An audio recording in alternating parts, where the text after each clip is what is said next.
When you hear certain brand names, do you have a preconceived notion of what they're about or the type of people who use them? I do with the brand name Juicy Couture. Um, as a Gen Xer, I grew up with that being in the early 2000s, I believe, as kind of a, for lack of a better word, I would say people who are trying to look like they have money. And I do see it a lot. There's a local buyout place. It's called Gabe's, and they sold a lot of that, and they still do sell a lot of the Juicy Couture brand clothing. And I kind of had a preconceived notion that it was kind of like people who want to buy like fake Gucci or fake Louis Vuitton things, that you're trying to act like you got money, but you really don't. That was completely on me. I mean, and you can throw tomatoes at me if you think that that's totally wrong, but that was my preconceived notion of Juicy Couture. So every time I would walk by the skeins of it in Joann fabric, I would look at it and I'm like, I would pet it because I am a habitual yarn petter. And I would wonder, is this really is this kind of tacky, or is this really quality yarn? So right before Joann's announced they were going out of business for good, I purchased some of the yarn when it was like, I want to say 30% off maybe, and it was a decent deal on it. And actually I think I ended up getting it at a better price than when the actual out of business sale started. So I bought a couple of skates because I had planned to make this dragon here, Diego the Dragon from Hooks and Healers. I had planned to make him months and months and months ago. Obviously at the beginning of the year before Joann had announced its bankruptcy. And I would walk past this yarn and I would look at it and I would pet it, like I said.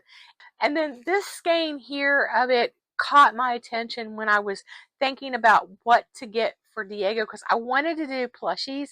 I had been making a lot of my amigurumi in regular worsted weight yarn. That's how I started, and I hadn't really done a whole lot of plushies. I had done maybe 3 or 4 before I decided to buy this yarn and with this. And what I was using at the time was the chenille yarn from Dollar Tree. And even though Premier Yarn makes it, I have to say sometimes it sheds, it has an ungodly amount of shedding that it does. It isn't always the greatest yarn to use. And then I had tried some of Hobby Lobby's velvet, and I absolutely loved that. I thought it was wonderful. It felt a lot like the Hobby Lobby yarn. So since it felt a lot like the Hobby Lobby yarn, I thought I would give it a try for Diego. So the big questions with it were, how was it going to hold up as I'm making things? I'm going to get the teal here. I don't know what color. This is plum, the sparkle. This one I'm not sure what its color is. It's teal, obviously. But I have to say that it does not shed. I mean, you can run your hand over it, and over it, backward texture, forward texture, backward, and it does not shed. Having used a lot of this for my early plushies, I have to say I was not a fan of chenille yarn. This sheds terribly. It's not as, look, I just pulled it apart and it just, yeah, it just pulls apart. So I was not a big fan of chenille yarn. And I forgot, shed all over me. As a corgi mom, I deal with shed all the time, but not on my yarn. But see, this doesn't do that. You The same thing I just did to that Premier yarn. It doesn't do it. It stays together, and it is absolutely amazing. The other thing I loved about it, because a lot of times when I do, especially if I'm using that Dollar Tree yarn for a magic ring, I have to start it with some worsted yarn, or I've been starting it with cotton yarn, which works really well. But this one, I was able to actually do a magic ring.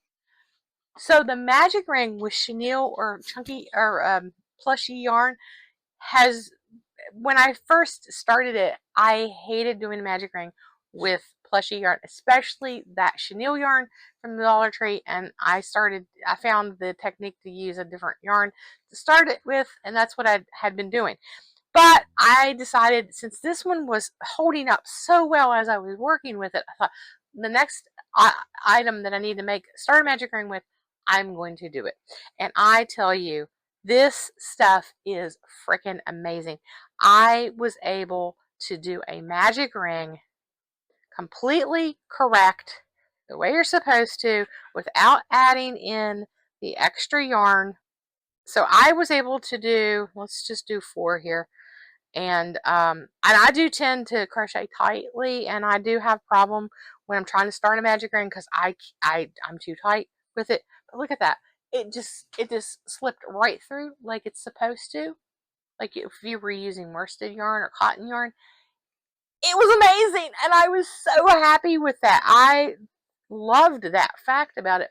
And then I think I mentioned in my other video about Diego's pattern, there were a couple of places I messed up in getting that tail on, so I had to frog a couple of times.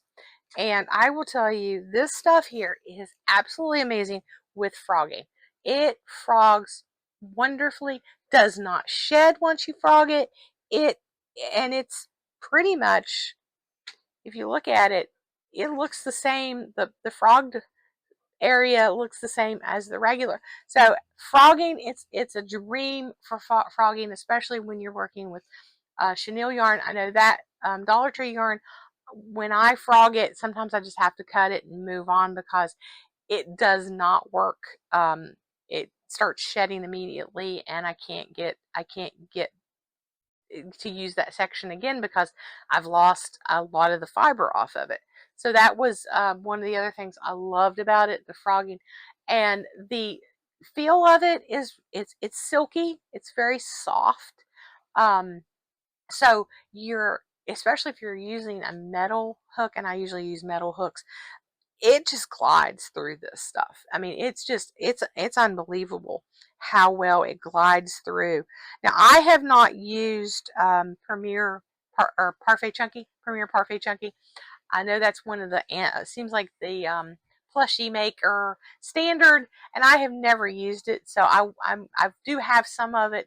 I ordered some of it to use. So I'm going to be curious to see if it works up as well as that does. I also had mentioned that I've used the Hobby Lobby velvet, and it's pretty much the same. It's very smooth in how the stitches go through it. It's soft. The stitch definition is works really well on it. It's really good. When I did the increases and decreases, you can't really see them. I just adore this yarn. It's wonderful, and the sparkly is really nice. And I thought it would look more like scales. That's why I picked the sparkly one. And outside, it looks really nice. And speaking of outside, I did take Diego to our local Ren Fair that was about an hour away from me last weekend.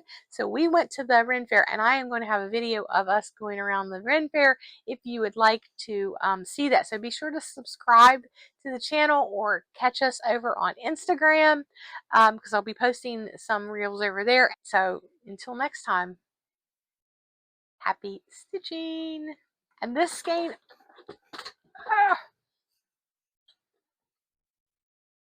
I lushed my corgi. Continuity error.